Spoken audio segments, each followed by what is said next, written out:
नमस्कार विद्यार्थियों। आज फिर हम एक बार केमिस्ट्री लैब में उपस्थित हुए हैं और आज एक विशेष इक्विपमेंट के बारे में मैं आपको कुछ जानकारी दूंगा जिसको अपने को यूज़ करना है, और वो है ये इक्विपमेंट। देखिए इस पे क्या लिखा है, फोटो इलेक्ट्रिक कलरीमीटर। ठीक है, और इधर ये साइड में लिखा है सिस्ट्रॉनिक्स। सिस्ट्रॉनिक्स एक कंपनी का नाम है और ये हमारा फोटो इलेक्ट्रिक कलरीमीटर या सिंपल कलरीमीटर कह सकते हैं। ये 112 इसका मॉडल नंबर कहलाता है।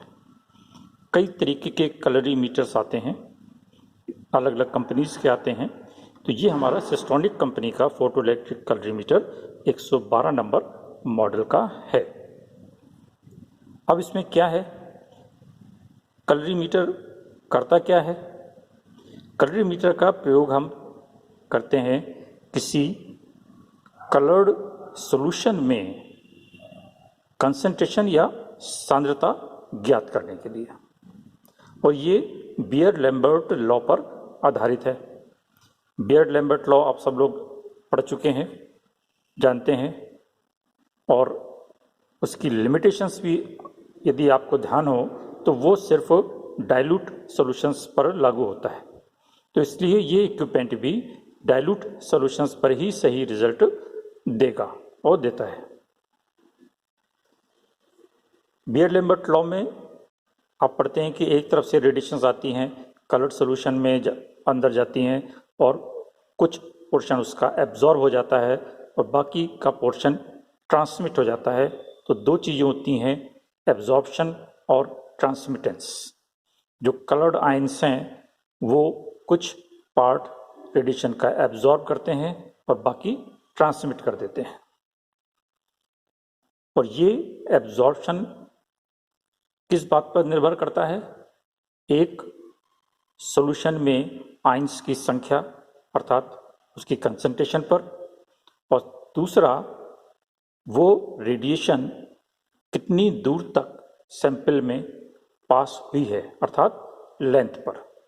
तो लेंथ पर और आयन की कंसंट्रेशन पर इसकी बियर-लैम्बर्ट लॉ लागू होता है, यह उसकी हम एब्जॉर्प्शन देखते हैं। इस इक्विपमेंट के बारे में जहाँ तक बात करें, ये देखिए ये आपका डिस्प्ले पैनल है जहाँ पर ये 104 अभी दिख रहा है। एक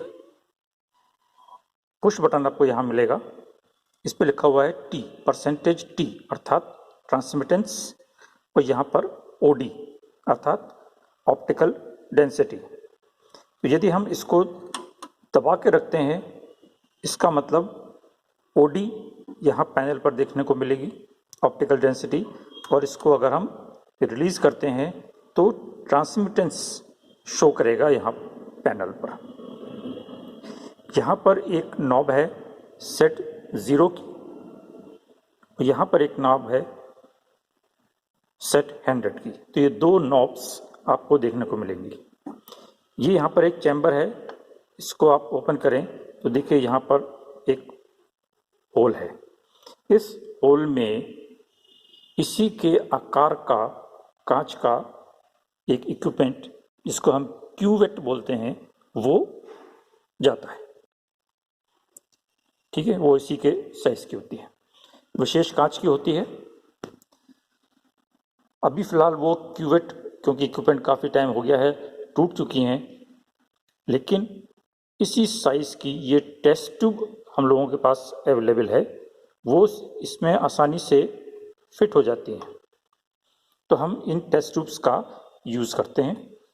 इसको, क्योंकि इसकी थोड़ी सी लंबाई ज़्यादा है तो ये बंद नहीं हो पाता है, लेकिन हमारा काम चल जाता है। तो ये कांच की टेस्ट ट्यूब्स हम क्यूवेट के रूप में उपयोग में लेंगे। यहाँ पर देखिए एक व्हील है, ये व्हील पे 1 लिखा हुआ है। ठीक है, इसको आप इधर की तरफ मूव करें तो ये 8 आ जाता है, इधर की तरफ उल्टा चले तो ये 2, और आगे चले तो 3, आगे चले तो 4। इस तरीके से 5, 6, 7 और 8 तक आपको नंबर मिलेंगे इस व्हील पे, और ये बाद में फिर 1 आ जाएगा। तो 1 से लेके 8 तक इसमें नंबरिंग है। और ये व्हील क्या करता है, ये हमको फिल्टर प्रोवाइड कराता है, अर्थात रेडिएशंस का फिल्टर प्रोवाइड कराता है। यदि आप इसमें देख सकें, ये देखिए आपको एक लाइट दिखाई दे रही है, ठीक है ना, ये वॉयलेट है, लाइट है।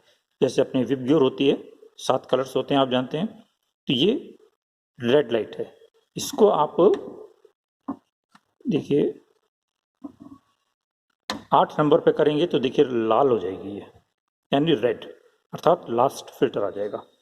तो आप जैसे जैसे इस फिल्टर को चेंज करेंगे वैसे वैसे इस लाइट का कलर देखिए हल्का सा ग्रीन हो गया, ये लाइट का कलर चेंज होता जाएगा, और लाइट का कलर चेंज होगा तो उसकी वेवलेंथ या फ्रीक्वेंसी भी चेंज होगी।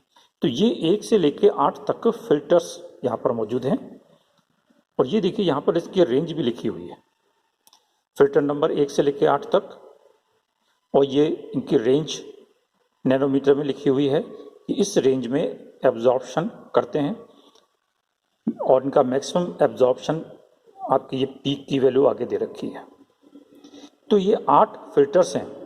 आप जानते हैं कि हमारी जो विजिबल रेडिएशन है वो 400 से 800 नैनोमीटर के बीच में होती है। तो यहाँ पर हम विजिबल रेडिएशन का प्रयोग कर रहे हैं, जिसमें कि 400 से लेके 800 नैनोमीटर तक की रेडिएशंस शामिल हैं। तो उसको फिल्टर करने के लिए यहाँ पर ये फिल्टर लगाया हुआ है। उन रेडिएशंस को ये जैसे जैसे हम फिल्टर चेंज करेंगे सिर्फ उस रेंज की रेडिएशंस रह जाएंगी और बाकी फिल्टर आउट हो जाएंगी।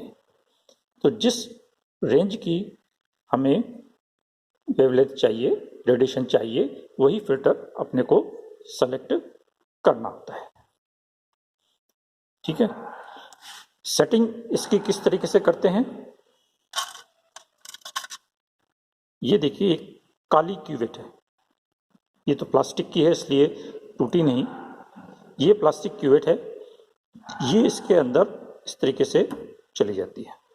मान लीजिए फिल्टर हमने 1 रखा, इसको ये ब्लैक है, इसको बंद कर दिया, तो अब जो रेडिएशन इसमें से आर पार होना चाहेगी वो नहीं हो पाएगी, यानी उसका ट्रांसमिटेंस कितना होगा, 0 होगा। ट्रांसमिटेंस 0 होगा और एब्जॉर्प्शन 100% होगा। तो ये काली वाली ट्यूब रखकर हमने, ये तो हो जाता है ओडी और ये हो जाता है ट्रांसमिटेंस। तो सारी की सारी क्योंकि काली है, कोई भी रेडिएशन इसके आर पार नहीं जा पा रही है, तो ट्रांसमिटेंस 0 हो गया। तो यहाँ पैनल पर हमें 0 दिखना चाहिए, इसीलिए ये सेट 0 की नॉब है। अगर ये 0 नहीं है, देखिए, तो इसको आप 0 कर सकते हैं। तो ब्लैक क्यूवेट, ट्रांसमिटेंस सेट 0, क्योंकि 100% एब्जॉर्प्शन हो गया। अब इसको निकाल के हम एक दूसरी क्यूवेट लेते हैं,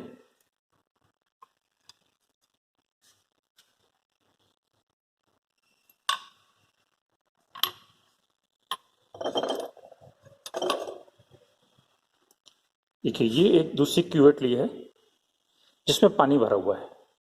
पानी का मतलब सॉल्वेंट है। सॉल्वेंट है तो ये कोई भी रेडिएशंस एब्जॉर्ब नहीं करेगी। तो इसको हम यहाँ पर रख दें, इसको बंद कर दें। क्लियर सोल्यूशन है।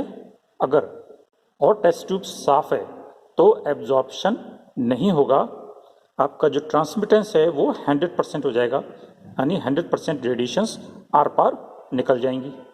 यहाँ पर 100 शो होना चाहिए, वो नहीं होता तो इस नॉब से हम इसको 100 सेट कर देते हैं, ठीक है। तो अब हमने 0 सेट किया, कब, जबकि काली ट्यूब हमने इस्तेमाल करी। 100 पे सेट किया एब्जॉर्प्शन, जबकि हमने सिर्फ सॉल्वेंट लिया है जो कि एब्जॉर्प्शन नहीं करता, लेकिन अपनी टेस्ट ट्यूब बिल्कुल साफ होनी चाहिए, इस पर कोई गंदगी नहीं होनी चाहिए और सॉल्वेंट भी बिल्कुल क्लियर होना चाहिए। इसमें अगर कोई गंदगी है, कुछ एब्जॉर्प्शन उसकी वजह से होगा तो हमारा रिजल्ट वेरी करेगा। तो clear solution, clear test tube, उसको यहाँ रखकर 100% ट्रांसमिटेंस को सेट करते हैं। उसके बाद ये 1 नंबर फिल्टर पर हमने सेट किया। नेक्स्ट स्टेप में हम क्या करेंगे, कोई भी दूसरी टेस्ट ट्यूब जिसमें कि कलर्ड सॉल्यूशन डाइल्यूट रखा हुआ है उसको यहाँ पर लगाकर बंद करेंगे और उसको दबा देंगे, अर्थात ओडी, उसकी ओडी नोट करेंगे। तो यहाँ पर उस सॉल्यूशन की ऑप्टिकल डेंसिटी शो हो जाएगी। कलर्ड सॉल्यूशन कैसे बनाते हैं, ये हमारे पास एक स्टॉक सॉल्यूशन रखा हुआ है, पिछले साल का बचा हुआ है। कॉपर सल्फेट का सॉल्यूशन है 10%। इस 10% सॉल्यूशन को डाइल्यूट करके 1, 2, 3, 4, 5, 6, 7, 8 और 9% का सॉल्यूशन बनाते हैं और यहाँ पर अलग अलग टेस्ट ट्यूब 1 नंबर से लेकर 10 नंबर तक रख के उनको रख देते हैं। डाइल्यूट सॉल्यूशन कैसे बनेंगे, 2 ब्यूरेट्स की अपने को आवश्यकता पड़ेगी। 1 ब्यूरेट में कॉपर सल्फेट का सॉल्यूशन और 1 ब्यूरेट में जल, ठीक है। और 9 टेस्ट ट्यूब साफ ये अपने को लेनी है। फिर 1 टेस्ट ट्यूब लेकर उसमें 1 ml कॉपर सल्फेट और 9 ml जल मिला देंगे ब्यूरेट से नाप के, तो टोटल 10 हो जाएगा। उस 10 ml में 1 ml कॉपर सल्फेट है, 10% सोल्यूशन जो था जिसको हम स्टॉक सोल्यूशन कहते हैं, तो वो 1% का सोल्यूशन बन जाएगा। इसी तरीके से दूसरी टेस्ट ट्यूब में 2 ml कॉपर सल्फेट लेके 8 ml पानी मिला देंगे तो वो 2% का सोल्यूशन बन जाएगा। 3 ml कॉपर सल्फेट और 7 ml जल, इस तरीके से हम 1 से लेके और 9% तक के सोल्यूशन बना सकते हैं और बनाने हैं। 0% का मतलब सॉल्वेंट और 10% हमारा स्टॉक सोल्यूशन। तो 9 और 2 11 टेस्ट ट्यूब हमें तैयार करनी होती है, ठीक है। टेस्ट ट्यूब तैयार होने के बाद हमारा स्टेप क्या रहेगा, फिल्टर नंबर 1 सेट 0 काली ट्यूब से और सेट 100 ब्लैंक सॉल्वेंट से, ठीक है। ये करने के बाद इसमें हम कोई कॉपर सल्फेट का डाइल्यूट सॉल्यूशन जो आपने 10 तैयार किए हैं, 9 तैयार किए हैं, या तो उसमें से ले सकते हैं, नहीं तो कोई अलग से भी किसी भी कंसंट्रेशन का तैयार कर सकते हैं, ठीक है। अननोन होगा तो भी हमें कोई दिक्कत नहीं है। तो उस कॉपर सल्फेट के डाइल्यूट सॉल्यूशन को यहाँ पर रखकर और उसकी ओडी, ठीक है, इसको हमें ये ट्रांसमिटेंस में नहीं करना है, इसको रीडिंग जब हम लेंगे तब इसको ओडी पे कर देंगे, यानी सेटिंग करते समय ट्रांसमिटेंस पे और कॉपर सल्फेट के साथ रीडिंग लेते समय इसको ओडी मोड पर लेना है। तो कॉपर सल्फेट का सॉल्यूशन यहाँ रखकर और उसकी ओडी नोट कर लेंगे, वो यहाँ पर डिस्प्ले हो जाएगी। नेक्स्ट स्टेप में क्या करना है, यहाँ पर इसको फिल्टर को चेंज करना है। 2 नंबर फिल्टर लेना है, ये तो खैर उल्टा घुमा दिया। 2 नंबर फिल्टर लेना है, फिर अगेन सेट 0 सेट 100, ठीक है। और फिर उसके बाद कॉपर सल्फेट का सॉल्यूशन लेकर उसकी ओडी नोट करनी है। हो सकता है वो रीडिंग आपको वही मिले। इस तरीके से हम इसकी फिल्टर को बारी बारी से चेंज करते चले जाएंगे 1 से लेके 8 तक, और हर बार सेट 0 सेट 100 और कॉपर सल्फेट का जो सॉल्यूशन अननोन हमने तैयार किया है वही सॉल्यूशन 8 में यूज़ होगा, उसे हमें चेंज नहीं करना है। तो कॉपर सल्फेट का जो सॉल्यूशन हमने लिया है वही 8 में अपने को लेना है, उसको वेरी नहीं करना है। तो वो क्या बताएगा, अलग अलग फिल्टर पर यानी अलग अलग रेडिएशंस पर उस कॉपर सल्फेट सॉल्यूशन की एब्जॉर्बेंस बताएगा। तो 8 एब्जॉर्बेंस आपको मिल जाएंगी 8 अलग अलग फिल्टर पर। तो किसी एक फिल्टर पर एब्जॉर्प्शन मैक्सिमम आएगी। जिस फिल्टर पर एब्जॉर्प्शन मैक्सिमम है वही फिल्टर हमें काम में लेना है। कॉपर सल्फेट सॉल्यूशन के लिए ये 8 नंबर फिल्टर, क्योंकि लगभग इसके 720 के आसपास इसकी मैक्सिमम एब्जॉर्प्शन होता है, लैम्डा मैक्स होता है, तो इसलिए हमें आप देखेंगे कॉपर सल्फेट के साथ करेंगे तो 8 नंबर फिल्टर पर एब्जॉर्बेंस आपको मैक्सिमम मिलेगी। तो वो 8 नंबर फिल्टर अपने को यहाँ पर फिर चूज करना है और आगे के एक्सपेरिमेंट के लिए इसको करना है। ये तो इसकी सेटिंग वाला पार्ट हो गया। एक्सपेरिमेंट कैसे करेंगे उसके बारे में हम नेक्स्ट वीडियो में चर्चा करेंगे।